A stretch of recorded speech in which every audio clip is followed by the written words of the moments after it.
Assalamualaikum warahmatullahi wabarakatuh. Perkenalkan, nama saya Yahya Saputra. Saya Muhammad Fadal Farizi. Kami dari kelas 11 TM2 dan di sini kami akan memenuhi proyek sejarah Indonesia, yaitu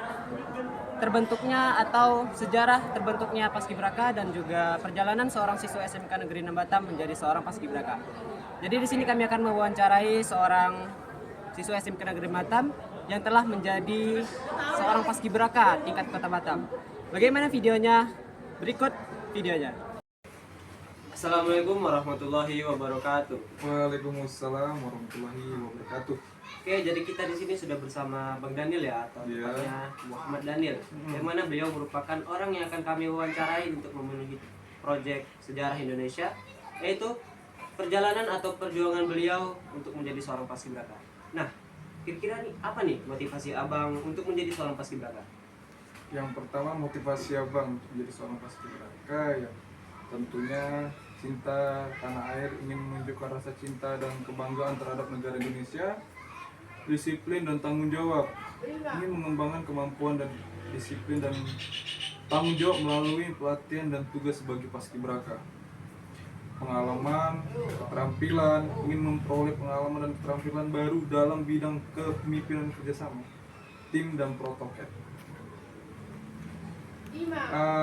Sekaligus motivasi Abang itu mewakili dan membawa nama sekolah, karena Abang lah satu-satunya yang mewakili SMK Negeri 6 Batam. Oke, baik. Motivasi yang sangat terkesan ya. Kemudian nih, apa saja proses seleksi yang Abang lalui? Kira-kira apa saja tuh seleksinya? Proses seleksi yang Abang lalui selama menjadi seorang Paskibraka, yaitu yang pertama, Abang mempersiapkan mental, fisik, wawasan, dan keterampilan.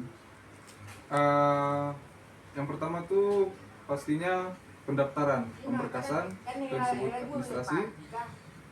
Terus administrasi itu kita nanti akan menjalani kesehatan. Menjalani kesehatan, setelah kesehatan nanti ada tes lagi, namanya tes wawasan.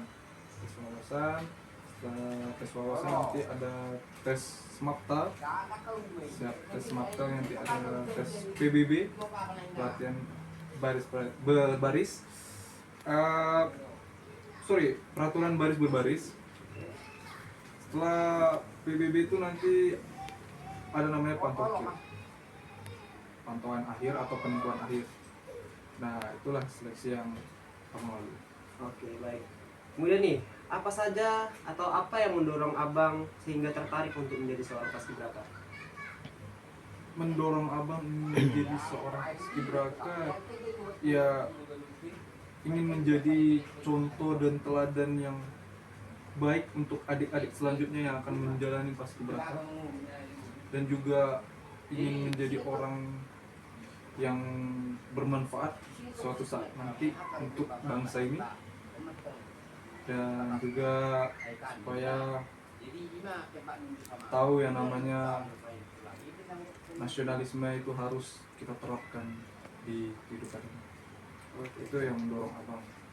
Masih banyak lagi, cuman ya itu aja yang bisa bilang.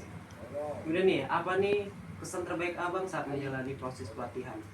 Kesan terbaik Abang yang menjalani pelatihan ya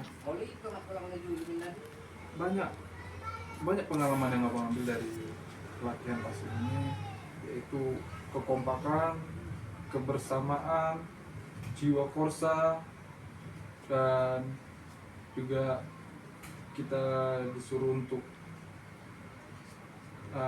taat kepada Tuhan Yang Maha Esa. Selanjutnya kita akan menanyakan tentang sejarahnya Paskibraka. Apa sih itu Paskibraka? Paskibraka kepanjangan adalah Pasukan Pengibar Bendera Pusaka. Sejarah terbentuknya Paskibraka kapan itu, Bang? Sejarah terbentuknya Paskibraka itu pada tahun 1945. Tugas dan fungsi Paskibraka itu apa aja sih, Bang?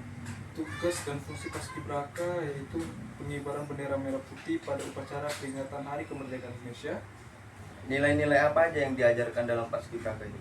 Nilai-nilai yang diajarkan dalam Paskibraka ini yang sangat penting dalam kehidupan, yaitu menanamkan nasionalisme, kedisiplinan, tanggung jawab, kerjasama tim, dan kepemimpinan. Di mana pertama kali dikibarkan bendera pusaka? Pertama kali bendera pusaka dikibarkan pada tahun 1945 di Jakarta, dan dikibarkan oleh lima orang, 3 putra dan 3 putri dari berbagai daerah. Siapa sih Bang yang membentuk Paskibraka itu?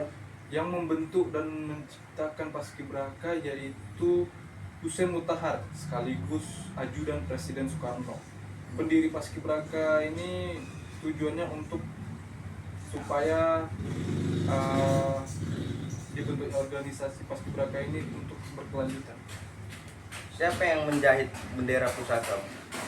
Yang menjahit bendera merah putih disebut bendera pusaka adalah istri Soekarno-Hatta, yaitu Fatmawati Soekarno. Jadi kan tadi kita sudah membahas nih Bang tentang sejarah dan terbentuknya Paskibraka nih. Ya, Nah, jadi kami ingin menanyakan lagi pengalaman Abang saat di Barat nih. Kira-kira apa saja tuh? pengalaman abang selama di Barat, yang pertama kami diajarkan untuk kompak, seperti makan harus bareng-bareng, dan jadwalnya untuk sholat harus sholat semua, dan jadwalnya untuk bangun pagi semua itu kami harus betul-betul disiplin. Satu kena semua. Jadi ibaratnya satu senang semua, satu bahagia semua, seperti itu. Jadi tidak ada yang namanya saling membeda-bedakan. Tetap juga kami diajarkan untuk solidaritas. Pokoknya menunjukkan yang namanya nasionalisme, dan juga menerapkan yang namanya Pancasila selama di Barat. Kemudian nih Bang, Ya. apa nih perasaan Abang saat terpilih menjadi seorang Paskibraka? Ya, itu pasti setelah mendengarkan pengumuman kalau lulus dari seleksi Paskibraka itu senang, bahagia, dan tidak nyangka aja kalau abang bisa lolos Paskibraka. Padahal awalnya tidak yakin dengan kemampuan abang, karena waktu itu abang sempat diremehkan dan telepon abang kan, dan juga abang sempat melakukan gerakan-gerakan yang salah waktu di bagian seleksi PBB. Itu yang membuat abang jadi nggak nyangka kenapa bisa lolos. Rupanya yang membuat abang lolos itu adalah ada nilai poin pentingnya. Pertama, semata jasmani, dan postur badan abang juga menjadi penilaian abang, itu kelebihan. Oke. Pertanyaan terakhir nih Bang. Ya. Posisi apa yang Abang tepati pada saat proses pengibaran bendera pusaka? Posisi abang pada saat pengibaran bendera pada 17 Agustus 2023, waktu itu abang berposisi di pasukan 17 di saf 3 di bagian sebelah tengah, bukan sebelah kanan atau kiri, tapi di tengah. Dan abang juga bermain 2 kali, itu pertama bang di pasukan 17 pagi dan pasukan 17 sore. Di situ kami membuat formasi, yaitu angka ulang tahun ke-78. Oke, baik, mungkin itu saja Bang yang ingin kami tanyakan kepada Abang. Ya. Sekian, wassalamualaikum warahmatullahi wabarakatuh. Waalaikumsalam. Sekian video dari kami, yaitu mewawancarai seorang siswa SMK Negeri Nabata menjadi seorang Paskibraka. Sekian dan terima kasih. Wassalamualaikum warahmatullahi wabarakatuh.